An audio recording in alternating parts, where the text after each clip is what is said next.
Welcome in फार्मापीडिया। आज हम अपने फार्माकोलॉजी का चैप्टर नंबर 26 पढ़ेंगे। टॉपिक का नाम है एंटी साइकोटिक ड्रग। आज हम इसका पार्ट फर्स्ट स्टार्ट करेंगे, जो छोटा सा ही वीडियो रहेगा, और इसके बाद रिमेनिंग जो पार्ट बचेगा वो पार्ट 2 में पढ़ेंगे।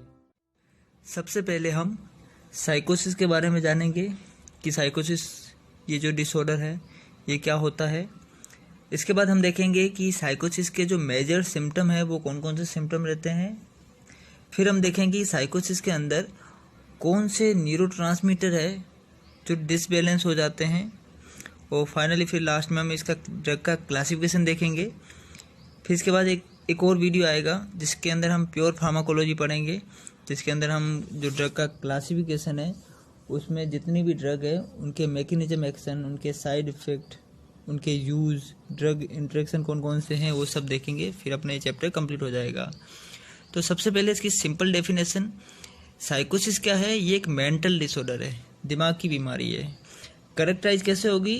तो ये ऐसे करेक्टराइज होगी कि इनके जो पेशेंट रहते हैं उनके अंदर क्या होता है, डिसकनेक्शन हो जाता है फ्रॉम रियलिटी से। जो रियल दुनिया है उनके सराउंडिंग, उनसे क्या होता है कनेक्शन, वो डिसबैलेंस हो जाता है। एक और डेफिनेशन है, इससे आपको अच्छे से समझ में आ जाएगा, वो नीचे लिखी हुई है। A disorder that affect the person ability to think, feel, behave clearly. तो आपको पता है ये एक ऐसा डिसऑर्डर है जिसके अंदर जो पेशेंट होता है उसकी सोचने की जो एबिलिटी रहती है, या फिर उसके फील करने की जो एबिलिटी रहती है, या फिर उसके बिहेव करने की एबिलिटी, वो क्या हो जाती है, वो डिसबैलेंस हो जाती है। मतलब वो साइकोसिस का पर्सन कैसे सोचता है आप ये जानते हो, किस तरह से वो फील करता है और बिहेव कैसे करता है वो भी आपको पता है। आपने कभी ना कभी तो साइकोसिस के पेशेंट देखे होंगे। हम लोगों के लिए जितने भी ये मेंटल डिसऑर्डर वाले जो पेशेंट रहते हैं, जिसको साइको पेशेंट बोलते हैं या फिर हम बोलते हैं पागल बोलते हैं, तो ये सब हमारे लिए एक ही होते हैं। बट अगर मेडिकल टर्मिनोलॉजी के अकॉर्डिंग देखा जाए तो ये साइकोसिस के बहुत सारे टाइप रहते हैं। तो बहुत सारे टाइप है, हमें 2-4 के नाम याद रहने चाहिए, हमें आइडिया लगना चाहिए कि ये डिजीज़ मेंटल डिसऑर्डर की है। जैसे पहला है साइजोफीनिया, इसके बारे में एग्जाम में पूछा गया है। साइजोफीनिया क्या है? ये एक साइकोसिस बीमारी है या फिर मेंटल डिसऑर्डर है, और ये तो आपको पता चल ही जाएगा। बट इम्पोर्टेंट क्वेश्चन ये आता है कि ये जो साइजोफीनिया है इसके अंदर एसिटाइल कोलिन जो न्यूरोट्रांसमीटर है इसका लेवल क्या हो जाता है, कम हो जाता है, और डोपामिन का लेवल बढ़ जाता है। अगर आपको पता है पार्किंसनिज्म, जो अगर आपने मेरा वीडियो देखा है, तो पार्किंसनिज्म में क्या होता है कि एसिटाइल कोलिन का लेवल क्या हो जाता है, वो बढ़ जाता है, और डोपामिन का लेवल कम हो जाता है। तो हम कह सकते हैं कि पार्किंसनिज्म के जस्ट अपोजिट वाली जो डिजीज़ है वो क्या है, साइजोफीनिया है। तो ऐसे क्वेश्चन आ सकते हैं, ये भी आपको याद रखना है। अब साइजोफीनिया के बहुत सारे टाइप है जो अपने लिए इम्पोर्टेंट नहीं है, अपने को याद ही नहीं रखने हैं। बस साइजोफीनिया क्या है, ये मेंटल डिसऑर्डर है। इसके बाद है बाइपोलर डिसऑर्डर, इसमें भी डोपामिन का लेवल बढ़ जाता है। बाइपोलर डिसऑर्डर में क्या होता है कि ये जो पेशेंट रहते हैं इनका जो बिहेवियर है वो बहुत ही ज़्यादा चेंज होता है। विद इन कुछ सेकेंडों में, अभी आराम से अच्छे से बैठे थे, कुछ ही सेकेंड उनको गुस्सा आ जाता है। मतलब फ्लक्चुएट करता है, इनका जो बिहेवियर है वो बहुत ज़्यादा फ्लक्चुएट करता है।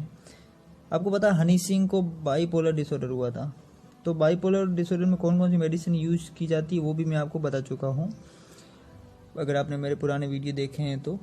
इसके बाद थर्ड जो है वो है साइकोटिक डिप्रेशन, इसका नाम ही आप याद रख लो। इसके बाद है साइजो अफेक्टिव डिसऑर्डर, ये भी आप नाम याद रख लो। इसके बाद ड्रग इंड्यूस साइकोसिस, तो बहुत सारी ऐसी ड्रग है जिसकी वजह से डोपामिन का लेवल बढ़ जाता है, तो उसकी वजह से क्या हो जाएगा, साइकोसिस हो जाएगा।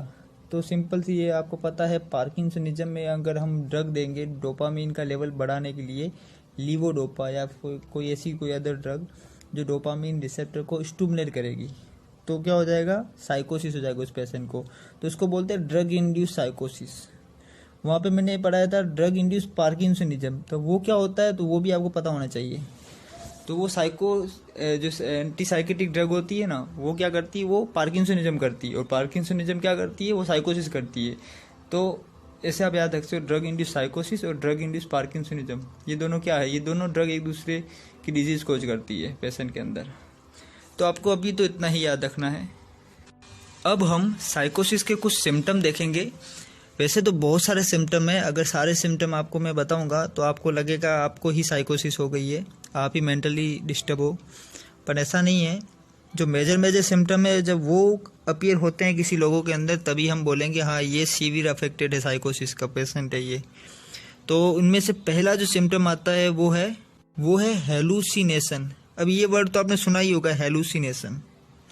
अभी जो हेलुसिनेशन वर्ड क्या है, इसके बारे में कई बार एग्जाम में आता है, तो इस वर्ड का मतलब भी आपको पता होना चाहिए। और ये सिम्टम किसका है, ये मेंटल पेशेंट का सिम्टम रहता है।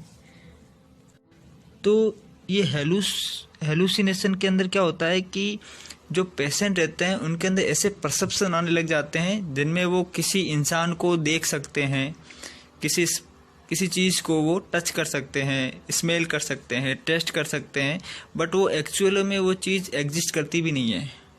जैसे यहाँ पे देखो, इस टाइप की परछाई दिख जाएगी एक पर्टिकुलर इंसान को, वो बोलेगा इतनी सारी परछाई आ रही है, भूत आ रहा है, जैसे ये पीछे भूत दिख रहा है, किसी और को नहीं दिखेगा, इसी को दिख रहा है, मतलब रियल में वो एग्जिस्ट कर ही नहीं रहा है, बट उस पर्सन को दिख रहा है। मतलब ऐसी चीज़ जो साइकोसिस वाला पेशेंट उसको टच कर सकता है, स्मेल टेस्ट कर सकता है, विजुअली देख सकता है, बट वो रियल में एग्जिस्ट करती नहीं है, उसको बोलते हैं हेलुसिनेशन। तो बहुत सारी ड्रग ऐसी होती है जिनकी ओवरडोज की वजह से क्या होगा, उनको कुछ अजीब सी चीज़ें दिखने लग जाएगी, तो उसको बोलते हैं हेलुसिनेशन हो गया उसको।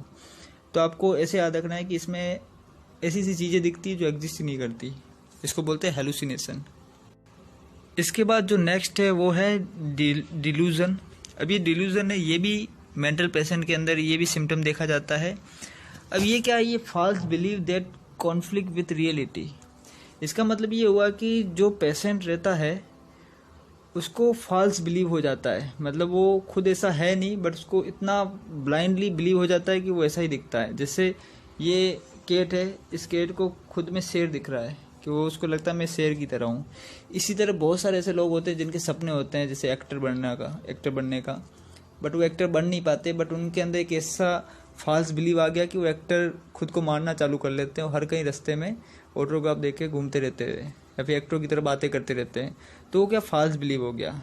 अब जब ये फॉल्स बिलीव एकदम ही ज़्यादा हो जाएगा, मतलब हवा में ही बातें करने लग जाएगा पेशेंट, तो इसको बोलते हैं स्ट्रॉन्ग डिल्यूजन बोलते हैं। तो ये बहुत ही गंदा वाला डिल्यूजन है। थोड़ा बहुत डिल्यूजन होना चाहिए इंसान के अंदर, इसमें सेल्फ कॉन्फिडेंस बढ़ता है, बट बहुत एक्स्ट्रा हो जाएगा तो वो मेंटल डिसऑर्डर हो जाएगा। तो मतलब फॉल्स बिलीव कर लेना। जैसे आपको पता है तांत्रिक वगैरह वो लोगों को बोलते हैं आपके घर में आत्मा है, भूत है, तो लोग बिलीव कर लेते हैं कि हाँ मेरे घर में आत्मा है, तो उसको अंदर से महसूस होता है कि घर में जो भी कुछ हो रहा है वो आत्मा की वजह से हो रहा है। तो ये क्या फॉल्स बिलीव है, तो इसको बोलते हैं डिल्यूजन बोलते हैं।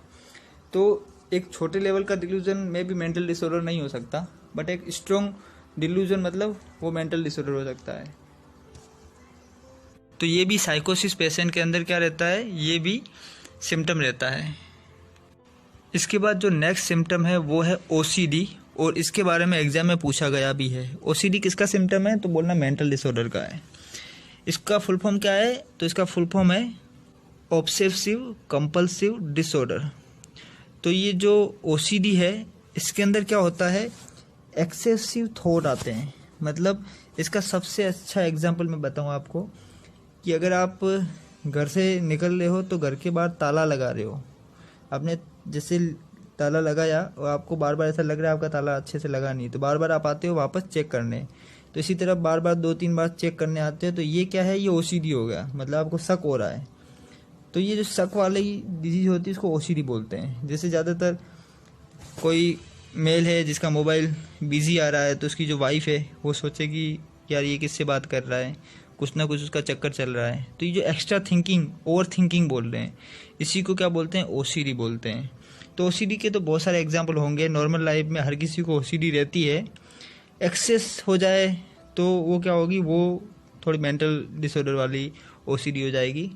जैसे एक लेडी थी जिसको मैं जानता हूँ, तो उसको सफाई बहुत ज़्यादा पसंद थी, तो उसके घर में थोड़ा सा भी कचरा रहता था तो वो मेंटली डिस्टर्ब हो जाती थी, मतलब पूरा दिन घर साफ ही कर रही है। तो ये क्या है, ये ओसीडी एक टाइप की, मतलब रिपीटेटिव बिहेवियर किसी इंसान का, उसी को क्या बोलते हैं, ओसीडी बोलते हैं। फिर कुछ और सिम्टम है, नाइट मियर्स आते हैं, सपने आते हैं बुरे बुरे जो मेंटल पेशेंट रहते हैं उनके अंदर। ओवर थिंकिंग, तो ये ओवर थिंकिंग भी आजकल कॉमन ही है।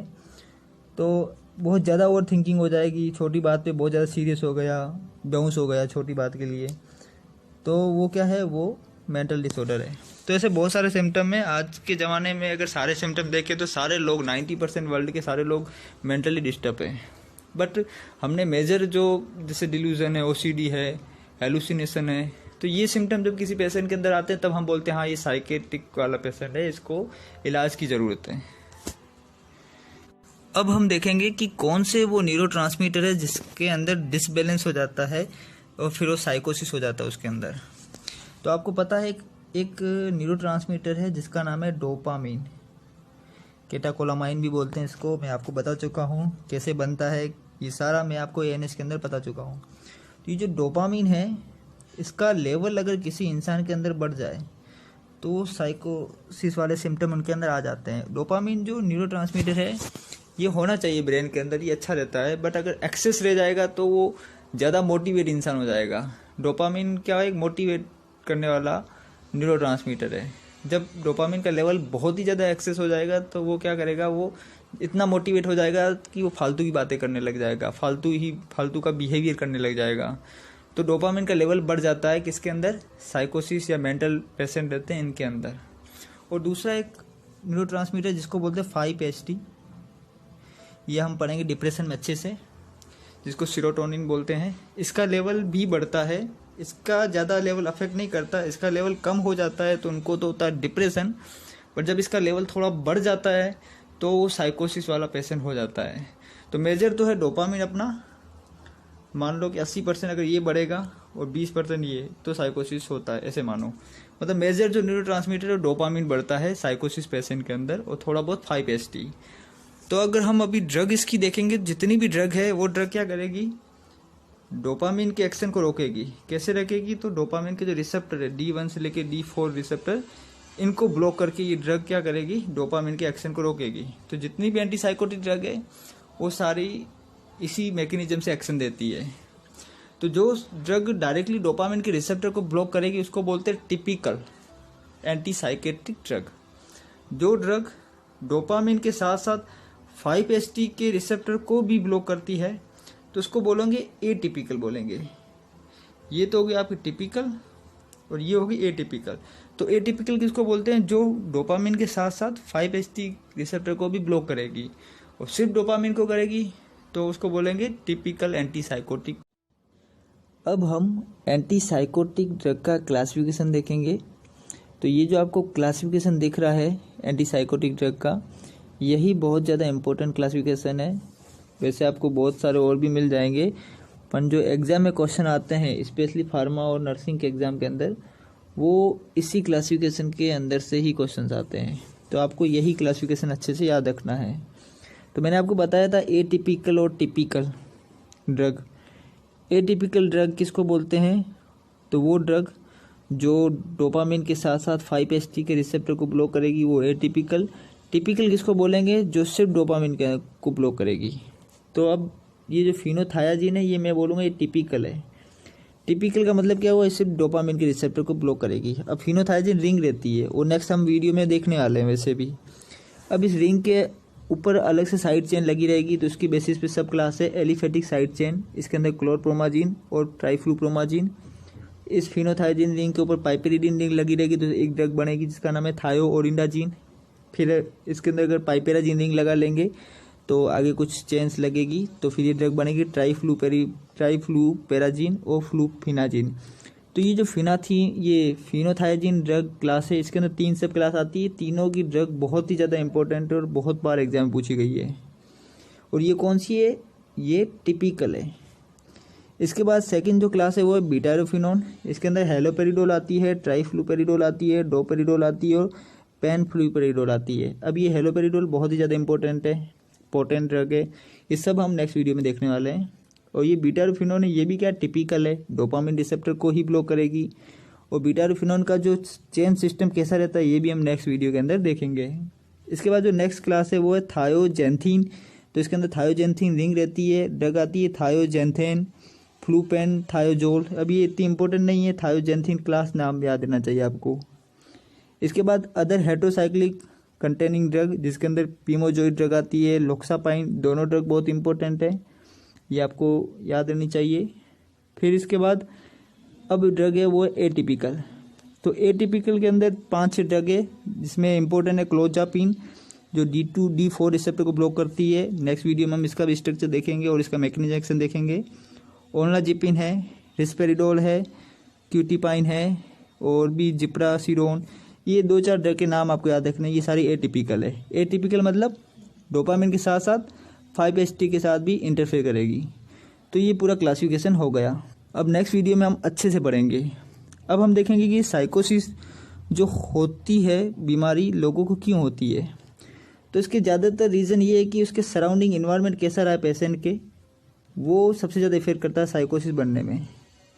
और कुछ जेनेटिक भी प्रॉब्लम देखी गई साइकोसिस की, और सराउंडिंग सबसे ज़्यादा इम्पोर्टेंट है, जिसमें हरासमेंट हो जाना या फिर मेंटली टॉर्चर करना किसी इंसान को ज़्यादा, तो उस वजह से, या फिर उसका कमी रहना किसी न किसी चीज़ की उसकी लाइफ में, तो उससे साइकोसिस हो जाती है उस पेशेंट को।